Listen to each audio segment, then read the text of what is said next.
Hello दोस्तों आज हम लोग बात करने वाले हैं थ्योरी ऑफ डिस्ट्रीब्यूशन के बारे में।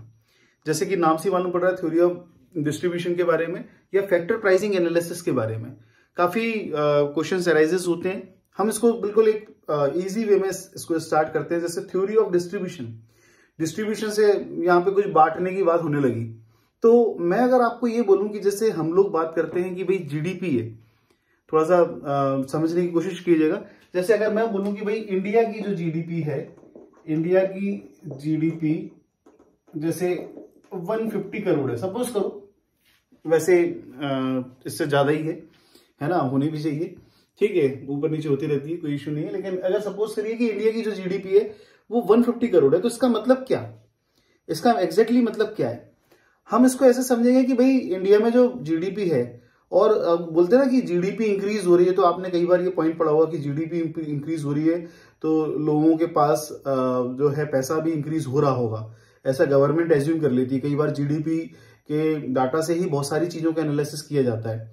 तो ऑब्वियस सी बात है, हम इसको इस तरीके से समझते हैं कि 150 करोड़ का अगर इंडिया की जीडीपी है, तो हम ये मानते हैं कि 150 करोड़ का लगभग हमारे इंडिया में प्रोडक्शन हो गया है।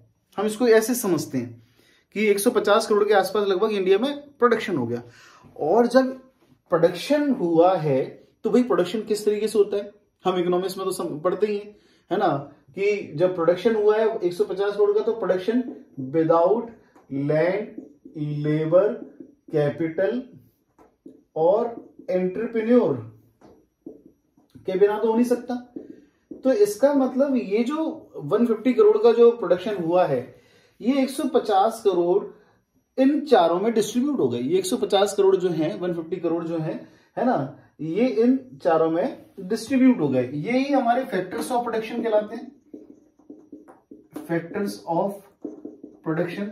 और मैं ये जीडीपी के थ्रू आपको, ये जीडीपी के थ्रू खासतौर से आपको यहाँ पे थ्योरी ऑफ डिस्ट्रीब्यूशन जब समझा रहा हूं, थ्योरी ऑफ डिस्ट्रीब्यूशन, तो मैं यहाँ पे आपको जरूर बोलूंगा कि भाई ये क्योंकि ऐसा होता है कि गवर्नमेंट एज्यूम करती है कि जैसे जैसे जीडीपी इंक्रीज हो रही है, लोगों की वेल्थ भी इंक्रीज हो रही होगी। क्यों? क्योंकि वो ये सोच लेती है कि जैसे 150 करोड़ है, तो ये गए कहाँ एक्चुअली, ये प्रोडक्शन हुआ है 150 करोड़ का, तो ये गए कहाँ है एक्चुअली 150 करोड़?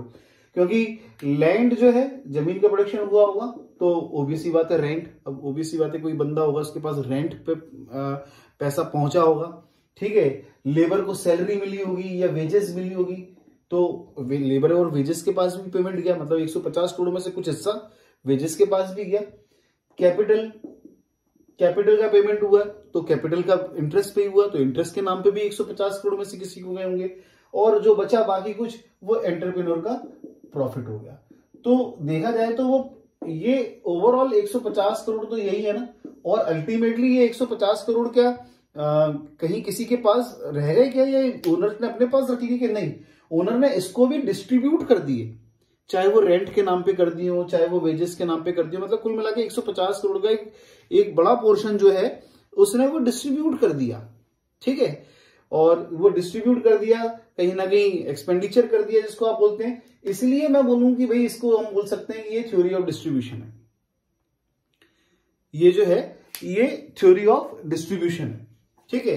अब एक और यहां पे जब ये वाली बात होती है, तो फिर एक और कॉन्सेप्ट यहां पे अराइज होता है, एक कॉन्सेप्ट जिसमें फैक्टर कॉस्ट या factor pricing analysis, factor cost या फैक्टर प्राइसिंग एनालिसिस। देखो यहां पे जब हमने बात करी ये फैक्टर्स ऑफ प्रोडक्शन, अब समझ सकते हो कि भाई इसका नाम फैक्टर प्राइसिंग एनालिसिस क्यों रखा गया। समझ सकते हो कि इसका नाम यहाँ पे फैक्टर प्राइसिंग एनालिसिस क्यों, क्योंकि यहाँ पे हम लोग बात कर रहे हैं फैक्टर्स ऑफ प्रोडक्शन की, इनकी प्राइसिंग के बारे में। ये फैक्टर्स ऑफ प्रोडक्शन की, ये रेंट, सैलरी, इंटरेस्ट, प्रॉफिट, है ना।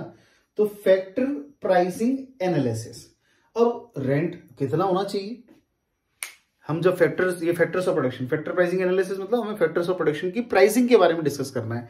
मतलब इनके बारे में डिस्कस करना कि भाई रेंट कितना होना चाहिए, वेजेस कितनी मिलनी चाहिए, सैलरी कितनी होनी चाहिए, है ना, इंटरेस्ट कितना होना चाहिए, तो हम जब बात करते हैं कि इंटरेस्ट कितना होना चाहिए, प्रॉफिट कितना मिलना चाहिए, तो फिर यहाँ पे हम फैक्टर प्राइसिंग एनालिसिस के बारे में बात करते हैं। अब हम ये कैसे कह सकते हैं कि कितना सैलरी होनी चाहिए या कितनी रेंट होनी चाहिए? ये मुश्किल काम है बताना कि भाई कितनी सैलरी और कितनी वेजेस। और लेबर तो हमेशा बोलेगी भाई ज्यादा दे दो, और ओनर हमेशा बोलेगा कम दो। वैसे हालांकि आप कई चीजें देखेंगे हमारे इकोनॉमिक्स में, जो प्राइस निकालते हैं या जो हम यहाँ पे प्राइसिंग के बारे में जो बात कर रहे हैं, वो डिमांड और सप्लाई से निकालते हैं। आपने कई बार देखा होगा कि हम लोग डिमांड और सप्लाई से प्राइसिंग के बारे में बात करते हैं। जब प्राइसिंग कैलकुलेट होती है तो ये एक डिमांड और एक सप्लाई का ग्राफ बन जाता है, और ये जो होता है ये हमारी प्राइस डिसाइड हो जाती है। लेकिन आप इनके केस में खास तौर से आप ये वाला कॉन्सेप्ट नहीं लगा सकते, ये वाला कॉन्सेप्ट नहीं लगा सकते। क्यों?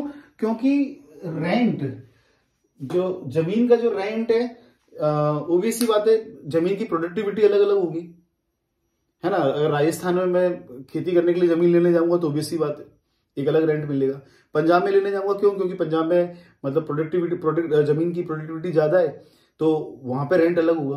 तो कैसे रेंट मतलब वो, तो इसलिए कोई बेसिक एक स्ट्रक्चर नहीं दे रखा हुआ है यहाँ पे। ये जो प्राइसिंग फैक्टर प्राइसिंग एनालिसिस है, इसमें बस यही बताया हुआ है कि भाई सबकी अलग अलग है।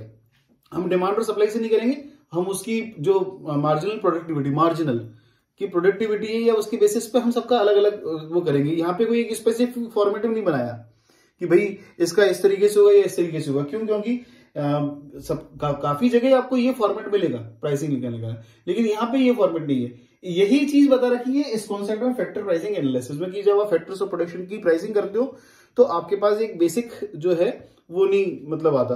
तो जब आप पढ़ें इस कॉन्सेप्ट को तो आप दिमाग में ये चीज जरूर लेके चलें, तो आपको डेफिनेटली जब आप रीड करोगे तो, क्योंकि मैं थ्योरी में ज्यादा नहीं जाता हूं, मैं बेसिक कॉन्सेप्ट्स को एक्सप्लेन करता हूं। जैसे कई वीडियोस में मैं कॉन्सेप्ट्स को एक्सप्लेन करता हूं, थ्योरी पे मैं ज्यादा नहीं कि भाई एजम्पशन समझाऊं आपको या वो। मेरा ये मानना है कि जब आप इसको दिमाग में रखें, क्यों? क्योंकि अगर मैं आपको एजम्पशन समझाने बैठ जाऊंगा तो हो सकता है कि आपका इससे दिमाग हट जाए। इसलिए मैं ये मानता हूं कि भाई आपको पहले एक बार कॉन्सेप्ट समझा दिया जाए, फिर आप उसको रीड करेंगे अपने आप, इसको ध्यान में रख के अगर आप रीड करेंगे तो ऑब्वियसली बात है कि आपको चीजें क्लियर होंगी और बेहतर तरीके से समझ में आएंगी।